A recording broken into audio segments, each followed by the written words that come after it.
चल रहा है कुछ ना पूछो। हमें लगो कि कछु हमसे पाप हो गया है, सो हमने कही भगवान पार्श्वनाथ को रविवार है, आज हम शांति धारा कर लें। तो जा करके हम शांति धारा करके चले आए। क्या? सर्वकर्म छिन्न छिन्न भिन्न भिन्न, जो मेरा अपकर्म है वो छिन्न छिन्न और भिन्न भिन्न हो जाए। ये शांति धारा याचना करने की गृहस्थों की सबसे सर्वाचीन प्राचीन परंपरा है बंधु। भगवान के समक्ष खड़ा होकर के भक्त जो है शांति धारा के माध्यम से क्या क्या मांगता है आप देखिएगा।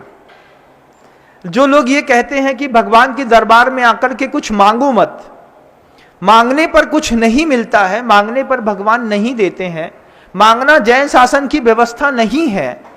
आप देखिए, आप कहते हैं मांगना जैन शासन की व्यवस्था नहीं है, आप ये कहते हैं कि भगवान के दरबार में आकर के भक्ति करी जाती है लेकिन कुछ मांगा नहीं जाता। उन लोगों को शांति धारा के मंत्र एक बार जरूर पढ़ना चाहिए। शांति धारा के मंत्र में आपने आयु मांगी है, आरोग्य मांगा है, ऐश्वर्य मांगा है, यश मांगा है, आपके शरीर में लकवा हो गया है, अपस्मारिम छिंद छिंद बिंद बिंद आपने पढ़ा है, आपकी खेती खराब नहीं हो, फसल खराब नहीं हो, इसलिए आपने शांति धारा के मंत्रों में पढ़ा है पत्र मारिम पश फुल मारिम फल मारिम शस्य मारिम धान मारिम छिंद छिंद बिंद बिंद, छिंद छिंद बिंद बिंद। बार बार आप बोलते हैं। आप ये भी बोलते हैं कि मंदिर जी में आकर के भगवान के सामने कुछ मांगना नहीं है, और आप प्रतिदिन आकर के भगवान की शांति धारा भी करते हैं। कि शांति धारा में आप कौन सी प्रार्थना करते हैं मुक्ति की, आप बताइएगा मुझे। शांति धारा में कोई मुक्ति की प्रार्थना है क्या? ओम ह्रीम श्रीम क्लीम एम अरहम बम बम मम मम हम हम सम सम तम तम पम पम बम बम झम झम झाम झाम झीम झीम छीम छीम द्राम द्राम द्रीम द्रीम द्रावय द्रावय नमो रते भगवते श्रीमते ओम ह्रीम मम पापम खंड खंड दह दह पच पच पाचय पाचय। ये क्या है? मेरा पाप जो मैंने अपकर्म कर दिया है जल जाए, पच जाए, पाचय शीघ्रम कुट कुट, जैसे बिल्कुल टुकड़े टुकड़े होकर के आप किसी चीज को फेंक देते हैं ऐसे वो फिक जाए, दह दह। ये शब्द क्या है?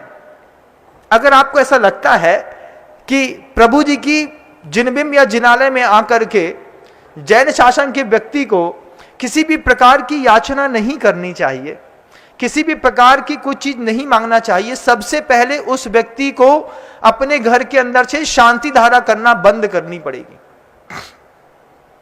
शांति धारा तुम्हारे भिकमंगनेपन का सबसे बड़ा उदाहरण है। शांति धारा यह बताती है कि भगवान के मस्तक पर, भगवान के यंत्र के ऊपर शांति धारा करके हम गृहस्थ हैं, अपने संसार को सुरक्षित रखना चाहते हैं भगवान, इसलिए हम शांति धारा करने आए। क्या लिखा उसमें? आरोग्य ऐश्वर्य सदा बढ़ता रहे, वृद्धिरस्तु, क्या क्या, कुल गोत्र धन धान्य सब बढ़ता रहे। आपने धारा छोड़ रहे हैं आप भगवान के आगे, मैं मानता हूं, लेकिन आप जो शब्द बोल रहे हैं उन शब्दों में जाकर के उस शब्दों की ताकत को, अर्थ को समझने का प्रयास करिए। जब आप एम करते हैं, क्लीम करते हैं, रम रम बम बम मम मम हम हम करते हैं, ये जितने भी बीजाक्षर हैं, कोई परमेष्टि वाचक है, कोई लक्ष्मी लाने वाला है, कोई वाणी को प्रखर करता है, कोई शरीर में तेज पैदा करता है, किसी व्यक्ति से आपके उदर शूल की पीड़ा नहीं होती है, इस तरीके के ये मंत्र हैं बंधुओं, इस तरीके के मंत्र हैं। क्या इस तरीके की याचना करना जैन शासन की पूजन पद्धति का अंग है कि नहीं है? आप स्वयं सोचिएगा। जो लोग आपसे कहते हैं, या फिर जिन लोगों का ऐसा विचार है कि प्रभु जी के सामने आकर के कुछ नहीं मांगना चाहिए, उन लोगों को शांति धारा को बहुत ठंडे दिमाग से बैठ करके एक बार पढ़ना भी चाहिए, और फिर ये कल्पना करनी चाहिए कि आज के बाद हम संकल्प करते हैं कि जीवन में कभी भी बीतरागी प्रभु के ऊपर शांति धारा नहीं करेंगे। शांति धारा में क्या है आप खुद देखिएगा, पुस्तक उठाइए, उसमें हिंदी भी लिखी है। आपको संस्कृत के शब्दों पे मान लीजिए आपका उपयोग नहीं जाता है, तो आप हिंदी के शब्दों से देखिएगा, फिर आप देखिएगा कि किस तरीके के आपकी याचक दृष्टि आज से नहीं बरसों से चली आई है। बरसों से ये परंपरा आप करते चले आए हैं, शांति धारा के माध्यम से अपने संसार को सुव्यवस्थित रखने की कला आपने सीखी है।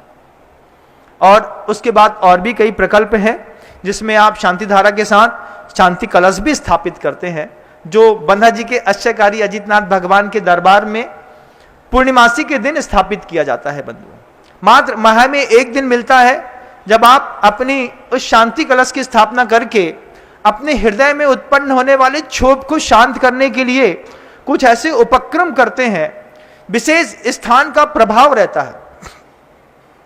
जैन शासन भाव प्रधान है, जैन धर्म भाव प्रधान है, ऐसा स्पष्टता आप कह नहीं सकते। आपको ऐसा कहना चाहिए कि जैन धर्म कथनचित भाव प्रधान है। उसमें कथनचित शब्द को और लगाइएगा, जैन धर्म कथनचित भाव प्रधान है। फिर कैसा है तो जैन धर्म? जैन धर्म कथनचित द्रव्य प्रधान भी है, जैन धर्म कथनचित क्षेत्र प्रधान भी है, जैन धर्म कथनचित काल प्रधान भी है।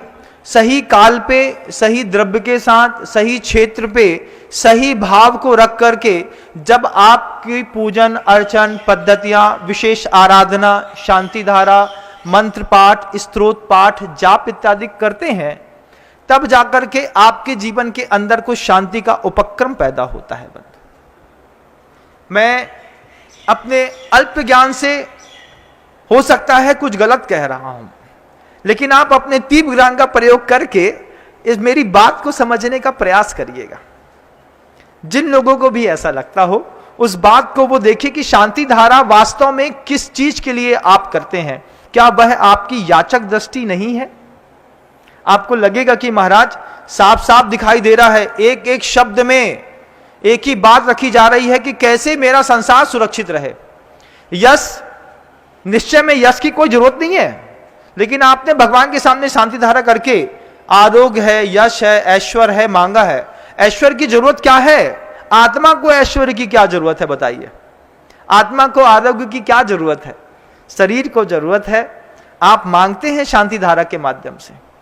प्रभु